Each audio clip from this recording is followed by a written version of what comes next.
Nas, thanks very much for coming on. How you doing? We're the producer of the show. Listen, just want to run something by you. When you come on, we're not going to play our normal music because we've written something specially for you. Yeah, what's it like? It's not stupid, is it? Stupid? Is it any good? It's not. Is it like these 3 straps on my neck? Is it wicked or what? Well, what do you mean, stupid? Stupid, what I'm saying. It's not like that Woodpecker tune or that Ugly Bloke, is it? That Ugly Bloke tune. It's not rubbish, is it? It's got to be a good tune for me. Steve, I want to introduce you to Steve. He's the stage manager on the show. How you doing, Take over, Steve? Is that a problem?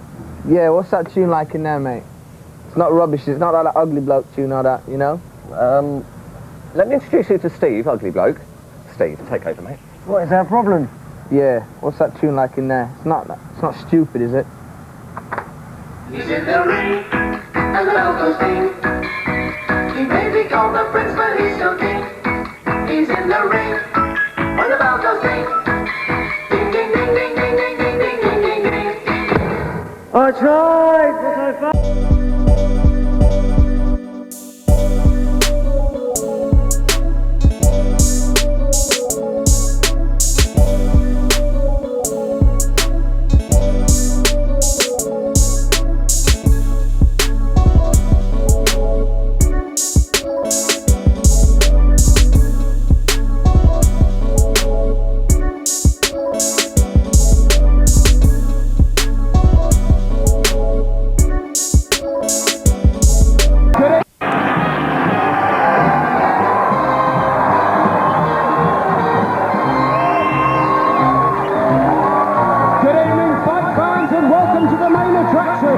In the blue corner later will be the man who pound for pound is the greatest boxer in the world.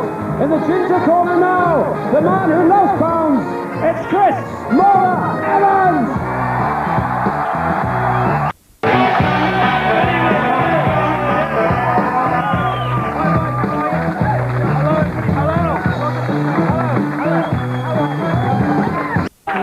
Okay, what's on tonight's show? Well, tonight's show is a great show. We're very proud and privileged to have on the show Prince Naseem Hamed on the show this evening.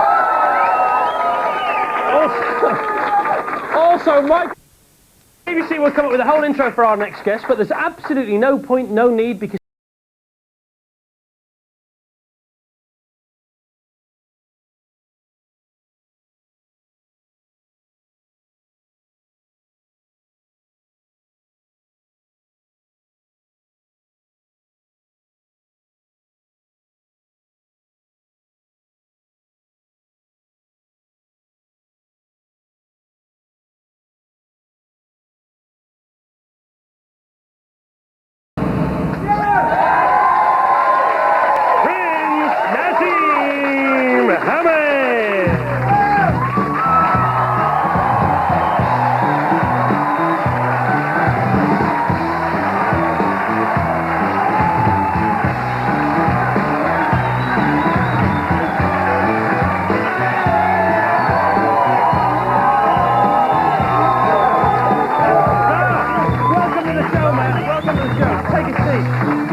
Why don't I ever get a costume like this?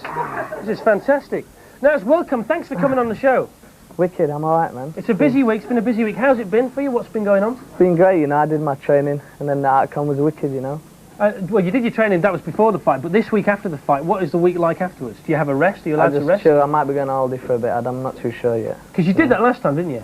Yeah, I always go on holiday, maybe all the time, basically after the fight. But there should be another defence, you know, coming up. So I'm not too sure what I'm doing. But hopefully, I might just go away for a week and then get back into training. Now and knock somebody else out. Listen.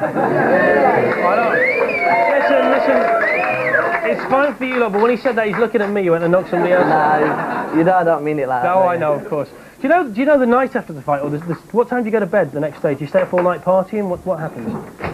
Normally I do stay up all night, but now and again I like to get my sleep. If I stay up all night, I basically sleep all the way through the day. So what time did you go to bed on Sunday morning then? I'd say the honest truth, I went to sleep about 7:30 in the morning. Okay, did you read the papers when you got up? Did you go through them also? Oh, all the time, yeah. Yeah? You like the papers? Of course. When you're a boxer, it's cool, I suppose, isn't it? It's good to see your face in the paper now and again, you know? Well, yeah, for good things. Yeah, okay, of course it is. Now, you said you're going to defend the title several times this year. Did I hear 4? Was that right? Yeah, I went 4 separate belts. This is the IBF and WBO. So is that 4 more or 2 more times this year? 2 more. And do you know when you make a defence, and you've never been beaten, when you make a defence, does it take a lot out of you, or could you do one a week? It depends how your fight goes, doesn't it? I mean, you see my fights, they normally go quick, 2-3 rounds, but this last one was 8. I mean, you can look at my face, there's not that many marks, is there? So I'll be ready for next week. Okay, so you could actually do... Could you do another one next week? Could you... If my promoter, the best promoter in the world, Frank Warren, approached me, I'd just like to say hi to Frank. Okay. You could do it. Approached me and said to me, listen, you're boxing next week, what are you saying? They bring the opponent and I'll take him out. Alright, okay. Cool. Normally I like to predict, you know, and get the rounds right, but this one, it didn't go that well. I mean, it nearly finished in the 3rd round, the round I predicted, but what the hell, the 8th round was a good round. You went for it in the 3rd, didn't you? Yeah. Is that fair to say? He was gone, yeah, I went for it and he was gone. The way he came back was unbelievable, wasn't it? The bell saved him. Yeah, well, it saved it, but the way he actually got back in the fight, I mean, you must be very respectful towards him. That's why I said to him after the fight, all the respect in the world, because his chin, it must have been a very good chin. He never came to get beat, you know. Chin's what it's all about in boxing, isn't it? If you've got a good chin. You've got to have a good chin. I mean, looking at mine here, it's not a chisel chin, do you know what I mean? It's not bad, it's not bad. So 25 wins out of 25. Have you ever been... Wicked record, isn't Not it? bad. Let's not forget the amateur fight. 23 knockouts. Okay. 23 KOs. Well, have you ever been knocked out? I've never been knocked out. No. How can you ask me that, Chris? No, I didn't mean... Have I ever been knocked out? No, excuse me, I didn't mean... I didn't mean in fights. Have you ever, like, hit your head on the cupboard or anything like that? No, seriously, have you? That's not me. I'm not one of them dopey guys that just... Bam, no. So you've got no idea what it feels like to be knocked out at all? No. It's not something in your language? I don't want to know. It's fine. Not me. I'm not going to try. All I do is I can give and take it, you know what I mean? Yeah. You can take, obviously, that's a good champion that can take shots. Obviously, I got hit quite a few good shots in the fight, but a sign of a great champion is to get hit or whatever, if he does get hit, and then come back in full force, strong, and finish the fight off well, and that's what I did. You know when he hit, because a couple of shots landed in the right places, you say, does it hurt? Do you think, oh God, that hurt? I mean, seriously, because I don't know. Never enter your head, oh, that hurt me, that did. No, not at all. No, it doesn't hurt. Right, no. You don't think anything like, you just got to get on with the job. That's what being a professional's about, do you know what I mean? Especially a world champion with 2 belts. Yeah, no. Just got to tell you, the more you applaud, the less questions we get in, so let's get on with it.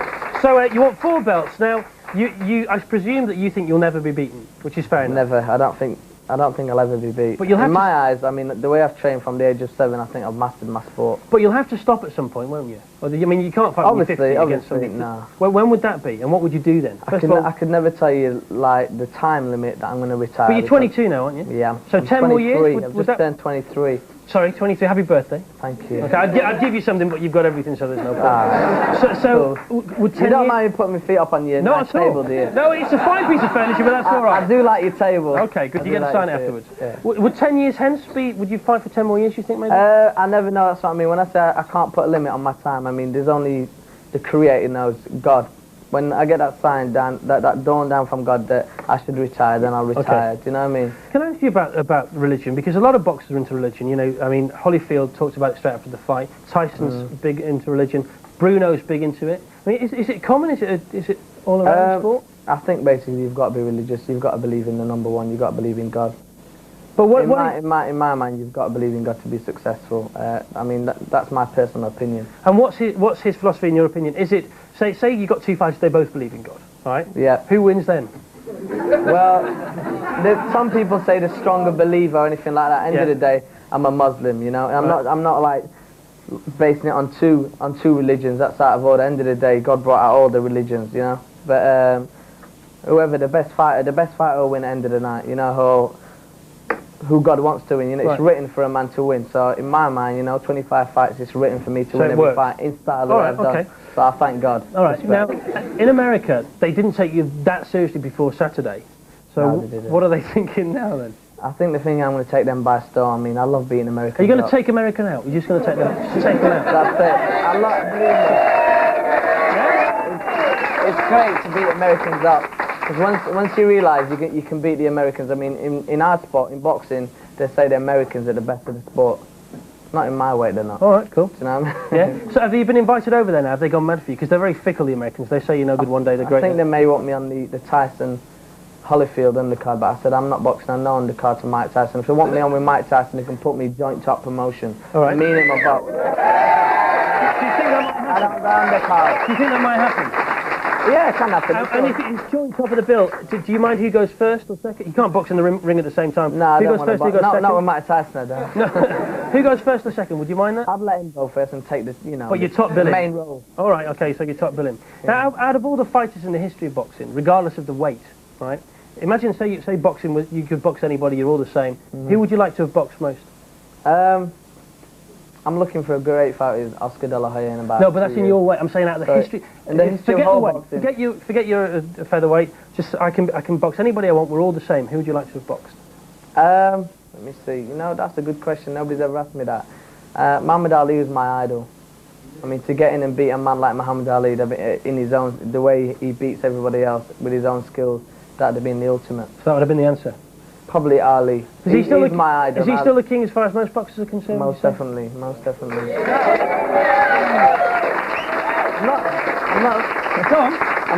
I'm still not too sure if he was better than me. All right. Because, I mean, the guy was brilliant, and I take my half to him, and you know, he's the ambassador of sport. But at the end of the day, I can box 5 different ways, and Ali only box I got to ask you one this question: how would you approach fighting yourself? I wouldn't do it. I wouldn't do it. Alright, that's cool. I'd look at it and I'd think, this guy is so unpredictable, I don't know what the hell he's going to do. I don't know when he's going to turn it on. No way am I going to box this guy. I'll tell you something. You have to fling out the corner stool or whatever to try and hit me that hard or whatever. Or to try and win. If you don't know, nobody knows. No. That's it. Alright. Okay, when you actually pack it all in, what are you going to do? I'm not too sure. I'm going to chill with my girl Alicia. I don't know what I'm going to do. All I'm right. just going to chill and, you know, I don't know really exactly what I'm going to do. Obviously, I'm definitely setting on my mind on devoting myself to my religion to live for the afterlife. Okay. All right, man. Well, thanks for coming on the show. You're welcome back anytime. Honestly. Anytime. Naseem Hamed. Now, Clinton.